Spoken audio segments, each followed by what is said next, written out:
Before we get into my review of Jedi Survivor, I'd first like to quickly touch upon Fallen Order, the prequel to Jedi Survivor. Now, Star Wars Jedi Survivor is, in my opinion, a great example of a very uninspired, generic, and simple game. It borrows many common tropes that you see in video games today, such as climbing, the pseudo-open world with some shortcuts to unlock and chests to open. It's kind of trying to be like Uncharted, a bit of the Souls series in there, Tomb Raider, and also some hints of God of War, while also trying to be unique and its own thing. Now, I didn't hate Fallen Order. In fact, I liked it. I thought it was a fine game. But there were many glaring flaws with that game that really stopped it from reaching the height of its potential, in my opinion. Now, Star Wars Jedi Survivor, the game that we're going to be talking about in this video, in my opinion, fixes, or at least improves, on every single problem that I had with Fallen Order. Every single problem except one: the lack of originality.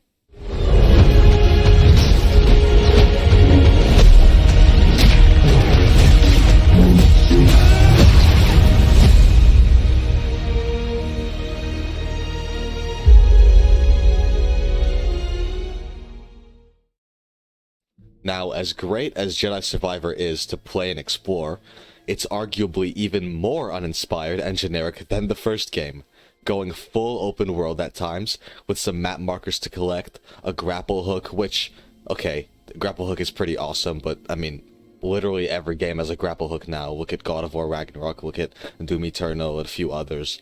I mean, it's pretty much required for your game to have a grapple hook now, but it doesn't change the fact that it's awesome.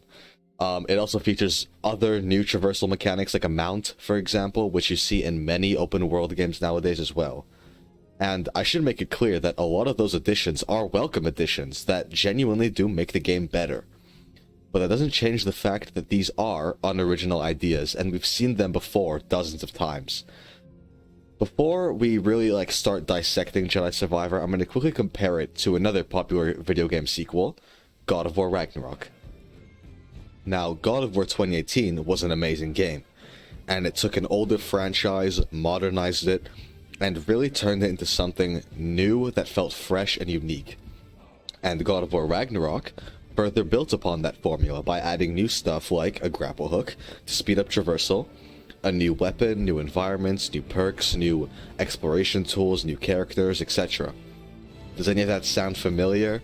Now look, I'm not saying that Survivor and Ragnarok are bad games because of this. They're both great. However, I do prefer Ragnarok because of its story and its characters. Kratos' character development is something that I haven't seen in a character before, and it was an incredibly fresh take on who he is as a person. The combat in both 2018 and Ragnarok is also fantastic, and Ragnarok takes 2018's combat and further builds upon it, with much better exploration as well. Now, as I said, Jedi Survivor, in my opinion, improves on every major aspect of Fallen Order, but it doesn't feel as earned as Ragnarok. It feels cheap, like certain problems that were fixed had no-brainer solutions, and other improvements made were borrowed from other games that did them first. Now, I'm not saying that just because a game isn't the first to do something means it's bad. That's not the case at all. But what I am saying is that you really can feel the lack of originality when you're playing this game. Like you've played this before, because you probably have. I mean, there's plenty of games out there that play and look and feel very similar to Jedi Survivor. But I still really enjoyed it, and that being said, here is why I really enjoyed my time with Jedi Survivor. Star Wars Jedi Survivor opens on Coruscant, where Cal seems to have been captured by the Empire. And throughout this section, you'll learn the basics of the game. This is kind of like your tutorial. You'll learn wall running, some basic force powers, and your two standard lightsaber stances, that being single-bladed and double-bladed. Now actually, the double-bladed stance is completely reworked from the first game, and functions entirely different, and I actually think this is a very awesome and welcome change. Fallen Order's double-bladed stance was just too similar to the single blade, and having it function significantly differently is a welcome change.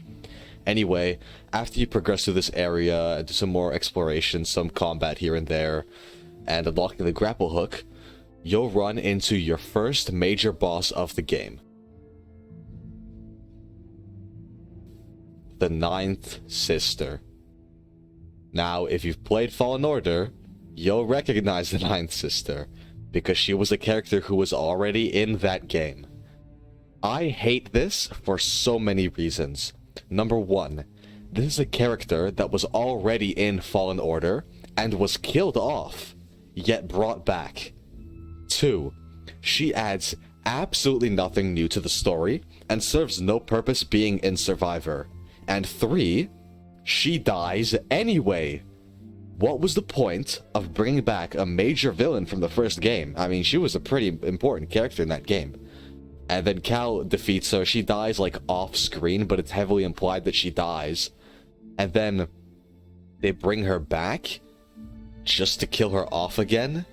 It was so needless and easily could have been anyone else, but I guess they just ran out of time in development or something and just said, you know what, fuck it, let's just bring back the ninth sister for some reason. It's really stupid, and I think it's a very dumb decision. I don't know why she's here. Already off to a bit of a mess start for me. In fact, this is a problem I have with most of the game. So many bosses in this game are completely unoriginal, unlike God of War Ragnarok, which expanded on the lack of bosses from 2018, which was a very big criticism of that game. And it added dozens of brand new memorable encounters. Jedi Survivor has only like 3 to 4 new bosses excluding the story-related ones, and the rest of the new bosses in the game are just normal enemies but reskinned with more health and a boss health bar. You'll fight, there's some bosses in this game that are just normal enemies that you'll run into in the wild just exploring, and then all of a sudden you'll run into them again, but this time they're a boss. It's so lazy, and I was never really excited to find a new boss, because I always knew that it wouldn't be an original or creative one. I just knew it would be some reskin or some normal enemy that's been amped up a little bit. I will say, fighting these bosses was still relatively fun because of the combat system. I personally enjoyed the combat of the first game, even with some very stiff animations and awkward parry timings. This game improves on combat, but I wouldn't say it makes it perfect. There's still issues I have with this combat, and I'll get into them in a second. But first, let's go over what I do like. I really like the new stances that were added to the game, especially the dual wield stance. All of the stances serve a different purpose, and they all have their different pros and cons to them, which is great for people that want to have a specific playstyle that's unique to them. This game manages to give the player freedom in which playstyle they have, without actually including any stats or bonuses for any gear that you unlock. If a company like Ubisoft had made this game, the lightsaber parts would probably have stat bonuses on them, and so would the different armor sets. But Respawn understands that in the mind of a casual Star Wars fan, they don't really care about any of that, and they just want to customize their characters so they can look cool. They don't care about stats, they only care about customization, and the customization is also fantastic. But back to the combat. A lot of people complained about the fact that you only have 2 stances active at a time, and while I don't think it's the biggest issue, I do agree that I would have liked to have seen some sort of, maybe a radial wheel that had all 5 stances. Think like Doom Eternal or whatever, or any other game where you pull up a little wheel and it shows you all your weapons there, and you could swap between them seamlessly. I think it would have been cool, but I also don't think it's the biggest issue. It would kind of also kill the pacing of the combat to have something like that, because time has to slow down when you open up a radial wheel, but it would have been nice to have as an option. I mean, Ghost of Tsushima had 4 stances, and you could swap in between all 4 with just the press of a button seamlessly. Now, I know Jedi Survivor has more button inputs and many different force powers as well, so it's a lot harder to manage, but still, it's just something to think about for the possible 3rd game. And while I do think the stances are really welcome additions, I still think that the combat has more room to grow and improve. I think the game sometimes throws just simply too many enemies at you, and it's just not fun to manage. There's a strong emphasis on parries in this game, and it's incredibly hard to land a parry when there are like 10 enemies on you, and 5 of them are blasting from range, and 2 are charging at you with an unblockable attack. It's really easy to get overwhelmed in this game, and it results in some just unfun challenges. That being said, I did play on the hardest difficulty, so this could be a me problem with tighter parry timings and just more damage inputs. but I'm not sure. In my mind, when playing as a Jedi in a game like this, I should be significantly stronger than any opponent that I face, and yet I'm struggling to defeat 10 Bedlam Raiders because of just how many there are and how their parry timings overlap. I'm going to compare this to God of War once more. In that game, you have a pretty tight camera angle. However, when there's an enemy behind you, there's a little indicator that shows up next to Kratos that's telling you there's an enemy behind you, or they're about to attack you, or a projectile is being fired, etc. Stuff like that. Jedi Survivor doesn't have this feature. It doesn't tell you or indicate to you when an enemy is behind you or about to shoot a blaster at you or throw something at you until it's already kind of too late. And it kind of just becomes a sort of a guessing game, whether they're gonna shoot at you or not. And if you're mid-animation for something, well, I mean, tough luck. You can't really cancel out of that animation. You're still gonna get hit, and you won't know until it's too late, like I said.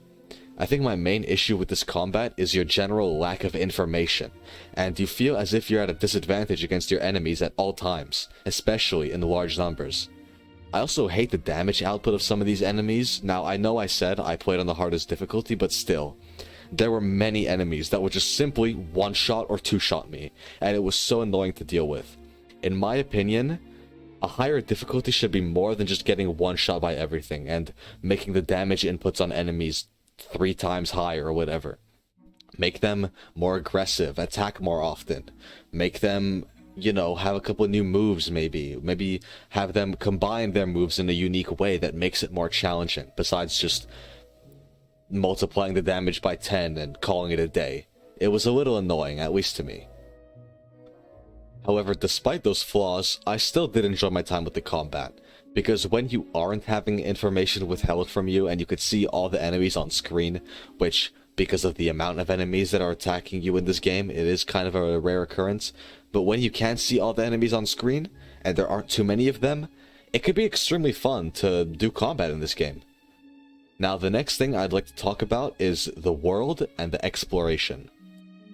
Now, much like Jedi Fallen Order, the world is split up into multiple planets, and each one being connected via lightspeed fast travel with the Mantis. Now, the planets featured in the game are Kobo, Jeddah, the Shattered Moon, Coruscant, and a few others that I won't mention for spoiler reasons. Now, as cool as it was to see Coruscant in a Star Wars game of this size, it was kind of disappointing for me, mainly because of its size, or rather lack of size. Coruscant is extremely small, and you never get to go back to it after the opening hour or so of the main game, at least during the main quest. Now, as for Shattered Moon, it's pretty cool looking and has some really awesome story moments. It's set in that place, but once again, it's pretty small compared to Kobo and Jeddah, reasonably so, of course, as it's not a full planet, but rather the moon of Kobo, and you can't explore anywhere really outside of the main facility on that moon, because the moon is shattered, obviously, so you can't really land your ship anywhere else. However, where the exploration really shines is in the other 2 planets, Kobo and the Jeddah. Now, these planets still aren't without their problems, to be fair. They're both desert planets, and if you're familiar with Star Wars even slightly, you'll know that most people are sick of seeing and exploring desert planets by now. It feels like every other planet introduced in Star Wars is now a desert planet. Now, to be fair, Jeddah is already an established planet and was featured in the movie Rogue One, if you've seen it. And it was pretty cool to see it realized in Jedi Survivor as well, but it would have been nice to have some more variety in the visuals of Jedi Survivor as a whole, I think. And I hope that the next game seriously does improve on this. However, Kobo is the real star of the show here. It's by far the biggest planet, and while, yes, most of Kobo looks like a desert-ish, there are many parts of Kobo that are distinct and look different to any other place you explore in Jedi Survivor. In fact, when I was playing, I recognized a lot of locations from the trailers on Kobo, and I was surprised that a lot of these locations were on the same planet. I thought that some of these places that I saw in the trailer would be other completely different planets or parts of other planets, but no, they're all situated on the same place, Kobo. Kobo is also where most of the main story takes place, and it has by far the most amount of collectibles, bosses, side activities, pretty much any form of side content in the game. Most of it you'll find in Kobo. It's also home to Pyloon's Saloon, which is a cantina where you can recruit NPCs that you meet on your travels, plant seeds on the roof and grow your own little garden like you're playing Animal Crossing, collect bounties, and play this little mini-game called Holo Tactics. A lot of these side activities were actually a ton of fun, and it easily helped me sink a couple more hours into the game than I would have originally. It was a lot of fun tracking down bounties and playing Holo Tactics especially, which is a little side mode added where enemies that you scan in the main game appear as selectable troops that you can deploy onto a mini holo table, and holograms of those animals or enemies will fight against other characters' little troops or holograms.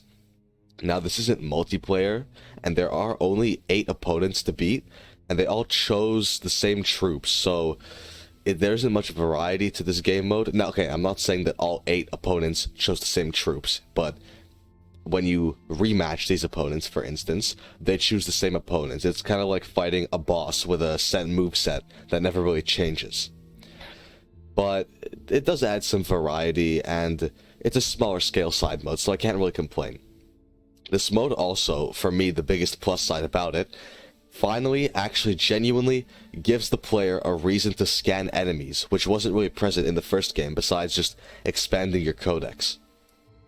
Overall, these side activities give the player a lot to do, and they are a welcome addition to the game in my eyes, even if they do get quite repetitive throughout your game time. If you ask me, I think the best way to experience this side content and exploration is to do a bit in between main story missions. Before going off on your next main quest, maybe stop by the cantina and pick up a bounty, or plant a couple new seeds, play around with holo tactics. It's small, but it really does make you enjoy this side content even more, and help space out those main missions a bit. And speaking of the main missions, let's finally get into the story of Star Wars Jedi Survivor.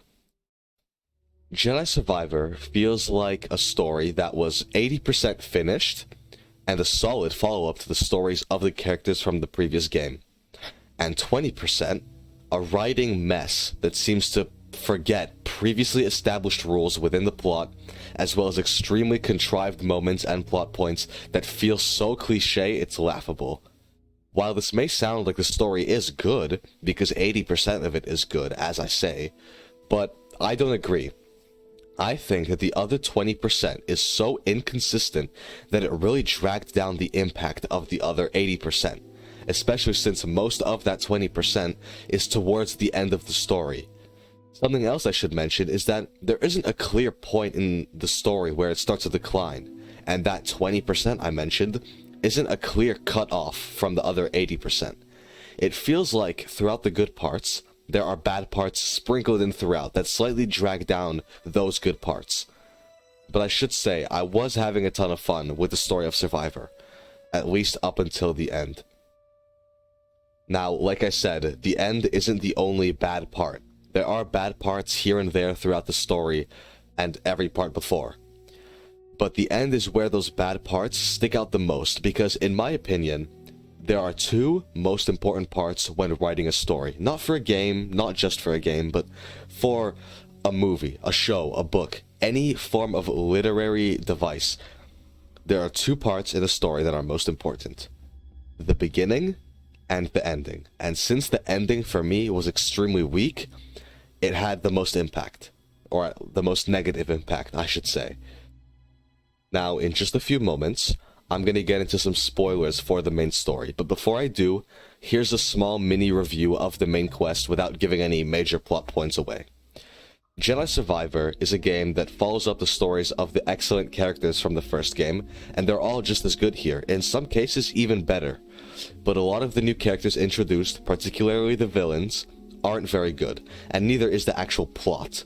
The plot is a lot of MacGuffin chasing and go here, collect this artifact, go there, get this map. It's not the worst plot ever, because in between those moments are some genuinely great character moments. But it's a shame that the plot relies on these storytelling beats so often throughout its runtime, because Jedi Survivor's plot is extremely weak. but held up by mostly great characters. And it's a shame that more of the game doesn't revolve around these characters that we've grown so much to love.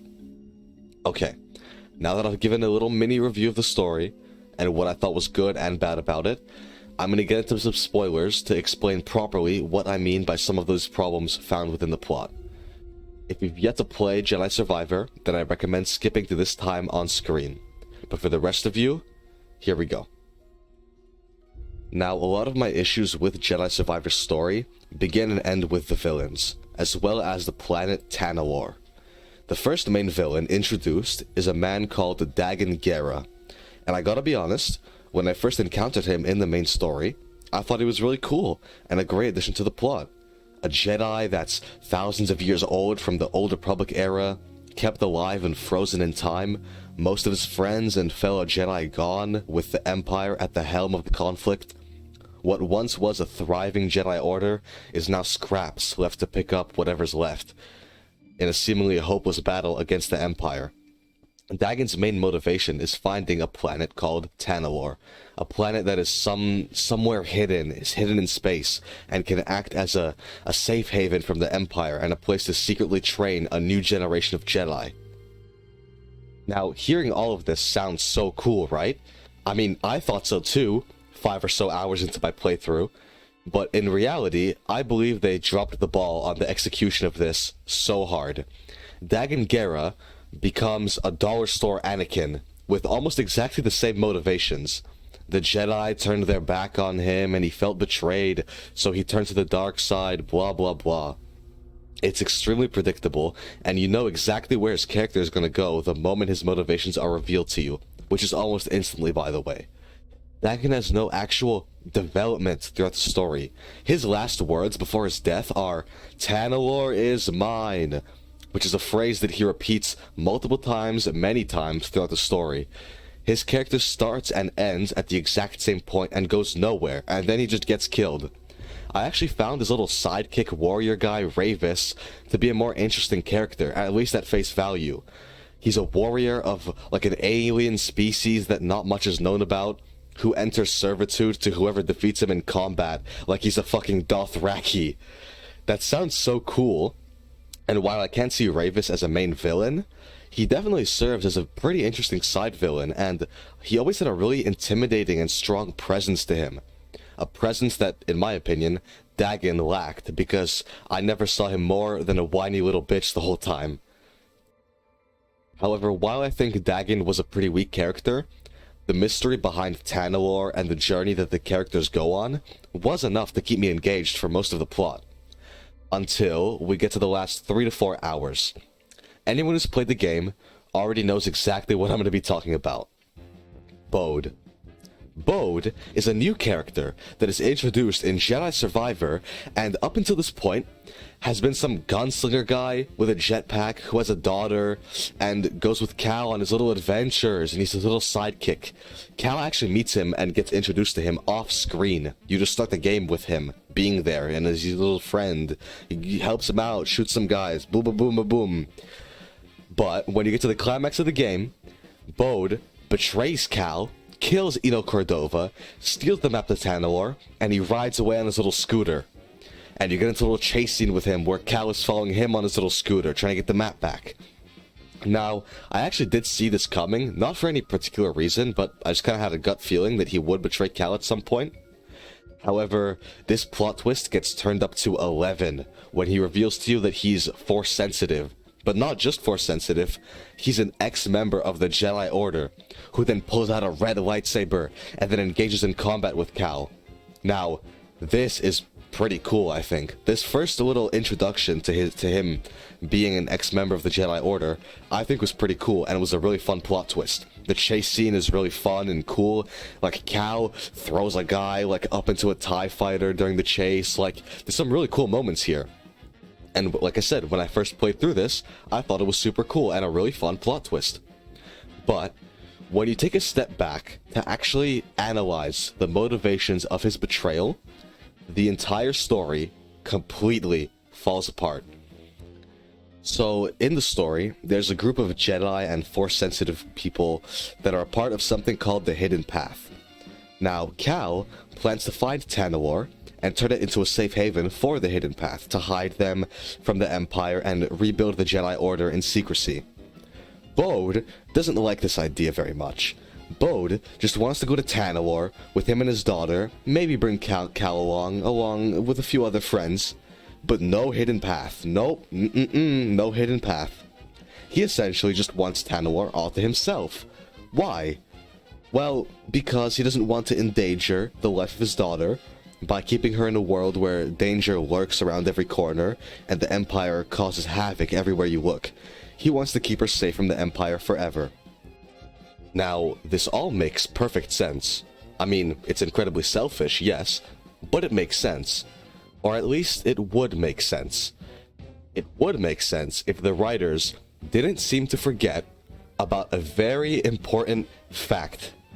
The fact that there is only one map to Tanalorr. And Cal already has it.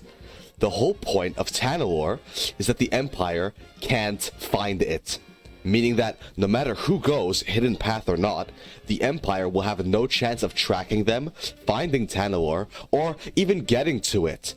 Even if the Hidden Path comes along, Bode and his daughter are still completely safe and are out of harm's reach of the Empire.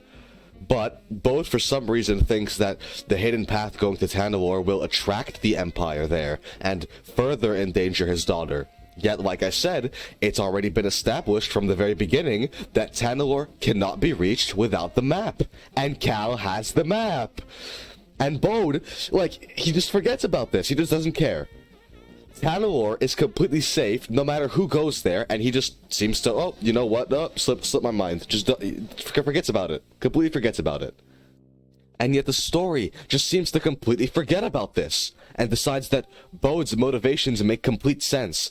If you were to actually stop and think about his motivations for any longer than 5 minutes, you'll realize how it completely makes no sense. And now I'm led to believe that either the writers want me to think that Bode is stupid, or the writers themselves are stupid. Now, I really don't believe that Bode is that dumb. I mean, Cal explains to him multiple times that Tanalorr is a safe haven for everyone, including his daughter, so obviously the writers remember this fact. And yet Bode just ignores it. He just continues screaming and yelling, I will decide what's best for my daughter, and yet he doesn't stop to listen to reason. Look, I know Bode isn't meant to be seen in a good light, but it seems that they wanted to write some anti-hero motivation for him, where he's doing a very obviously wrong act, but for the right reasons. And this would have worked if his motivations actually made sense. There was never a risk of his daughter getting caught or captured. Everyone was completely safe, and yet he still goes through with this plot, and it just doesn't make any sense. Ooh. Okay, let's take a step back, take a deep breath. I'm gonna quickly go off on a little tangent about Joel from The Last of Us. Now, real quick, I'm gonna spoil the ending of The Last of Us, so skip to this time on screen to avoid that if you haven't played it, but you really should play it. It's a great game, but if you haven't, skip to this time on screen. At the end of The Last of Us, Joel and Ellie are captured by the Fireflies. And throughout the game, Joel has been trying to get Ellie to the Fireflies because Ellie is apparently immune to the virus and could possibly be a cure. But when they get there and they get captured, it's revealed to Joel that the Fireflies could possibly make a vaccine against the virus and, in a sense, cure the world. Except, in doing so, Ellie would die. Over the course of the game, Joel has been kind of building a bond with Ellie, and she slowly started to fill the void left in him after the death of his real daughter. But Ellie becomes his new shining light in a way, and from this point on, Joel doesn't see Ellie as cargo to be shipped off to the Fireflies. He sees her as a daughter. And he is willing to give up a cure to the virus that has ruined the world around him just to save Ellie from death. And that's exactly what he does. He murders every single person in that hospital, and without remorse. He kills the last few surgeons left alive that could have possibly made a vaccine, and forever robbed the world of its cure. All because he could save Ellie. Now, what Joel did was objectively an act of evil. He murdered dozens of people and doctors in cold blood, and drags Ellie out of the hospital, knowing damn well that she would have probably wanted to make the cure. And once they get out of there, he lies to Ellie about what he did, and she accepts it despite not fully trusting his explanation. But despite it being an act of evil and a selfish act, it makes perfect sense. There is not a shred of doubt in my mind that Joel wouldn't do this. It's been set up from the very beginning, and this is a perfect example of a character committing an act of evil, but given the context, makes perfect sense for who he is, and it even justifies his actions just a little bit. It's one of the greatest endings that I've seen in a video game, and it is written expertly well. Now, let's look back at Jedi Survivor. It attempts to do something similar to The Last of Us, but it fails to account for one massive issue. The fact that Bode's motivations simply don't make sense. What Joel did made sense, and it's been built up from the beginning. Here, Bode's plan makes absolutely no sense, and the game actively tells you the opposite of what Bode believes will happen with Tanalorr. It's extremely lazy. The game is actively telling you Bode is wrong. Here are the facts. Here's why Tanalorr is safe for everyone. But Bode just doesn't listen. He just doesn't listen. And then the game expects you to kind of look at him like he's some sort of anti-hero. He's doing this for noble reasons. He may be doing a bad act, and Cal does need to stop him. But no, he's doing it to save his daughter, so he's a good person. It's extremely lazy, and it was very disappointing, especially considering that the great villain we had in the first game with Trilla.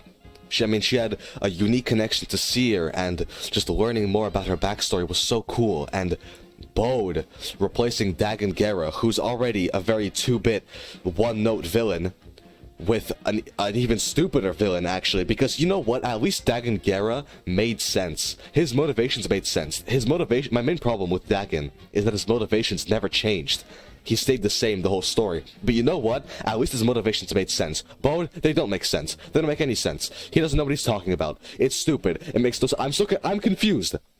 I'm confused. I don't know if the game wants me to, see Bode in an anti-hero light, or if the game wants me to think that Bode is, stupid and wrong because the game has told me previously that it's not possible for the Empire to find his daughter. I don't know. I genuinely don't know. I'm lost. I'm lost. I don't know. I don't know what I'm supposed to believe with this story. I don't know what this game wants me to feel towards Bode's character. I have no idea. Now, look, Jedi Survivor's story has some genuinely amazing moments. Seer fighting off against Vader, her genuinely saddening death, Cal and Merrin's relationship was great to see, and I'm always a fan of romance in stories when it's written well, and it's written pretty well here. I only wish we could have had some more of it, and maybe Cal's temporary turn to the dark side could have been fleshed out a little bit more, but even still, it was really cool to see, and there was something set up previously that, set up the fact that he would kind of turn to the dark just a little bit, and it was cool to see. And I almost always like whenever a story shows us a new side to a character that we haven't seen before, and getting to see a new side of Cal, him showing some evil here and there towards the end, him, his new little, evil dark side force rage ability thing was really fun to use, and it was a new side to this character that we've spent so much time with, and it was cool to see, and that was pretty exciting. Okay, overall, Jedi Survivor's plot is extremely messy, has many contrived plot moments, and MacGuffin chasing, with characters that motivations either never change throughout the story or just flat out don't make any sense. I was disappointed with the story of Jedi Survivor, especially considering how airtight and well-written Fallen Order was. Before I wrap up this review, I'd like to quickly go over some of the more miscellaneous stuff like voice acting, soundtrack, graphics, etc. All of the original voice cast is back, and they all do an excellent job, but just like they did in the first game. Even some of the characters I don't like Dagon Gera and Bode, are voiced pretty well, and there's some serious voice acting talent behind some of these characters. Some even surpassed their original performances in Fallen Order, I think. I really did like the soundtrack as well, although it was quite similar to the first game, but that game also had a great soundtrack, so really no complaints on that front. The game looks phenomenal, and despite having an extremely notorious rough launch, it's been patched and now runs on a solid 60 FPS, at least on console. I have tested the more recent patch, and I was getting a very, very solid, smooth 60 FPS the whole time. I know PC apparently is a slightly different story, but as for my experience on PS5, I was getting a very smooth 60 FPS after the more recent patch. I also really did enjoy the new traversal mechanics, such as the dash and the grapple hook, and those little, like, floating bubble balloon things that you can, like, swing off of. Those were cool. Even though these ideas aren't exactly original, as mentioned before, they work well here and help make most of the mundane parts a bit less mundane. There's also many quality of life features added, such as fast travel. My god, yes! That's a feature I was begging and pleading for in Fallen Order, and I'm so happy it's finally here in Survivor. Exploration has also been significantly improved from the first game, with more rewarding rewards, and the customization is one of them. It's absolutely phenomenal. In the first game, I never really cared to go out and explore, find chests, because it just mostly had you collecting ponchos, lightsaber parts, and some droid and ship skins. That's about it, really. But here, there's a much wider variety of clothing options, even more lightsaber customization, which was already great, and it's even more deep here, with better customization for BD1 as well. I do think that Jedi Survivor improves on Fallen Order in almost every metric, bar the story, and I do consider it a better game than Jedi Fallen Order. But does that mean that I recommend Jedi Survivor? Despite the many flaws it has, I still would say yes, depending on who's asking. If you're looking for another action-adventure game with many common tropes found in this genre, you'll get exactly what you're looking for here. And if you want to get back into the Star Wars franchise, then this really isn't a bad way to do that either. And if you absolutely loved the first game, you're gonna love this even more, I bet. But the reason why I wouldn't recommend this game to everyone is because of the fact that if you stop and look around at the gaming space currently, you'll find a ton of other games like this. That isn't inherently a bad thing, by the way, but there are definitely going to be a large crowd of people that feel like this is something they've played before, because they probably have. It's not original in most of its ideas, and while I think that these ideas work in the context of the design of Jedi Survivor, there are going to be many people that will ignore that simply because of how often we've seen these ideas reiterated. So yes, I do recommend Jedi Survivor. It's better than the first game, it's better than Fallen Order, and I really did enjoy my time with it. But whether you will enjoy your time with it, largely depends on you.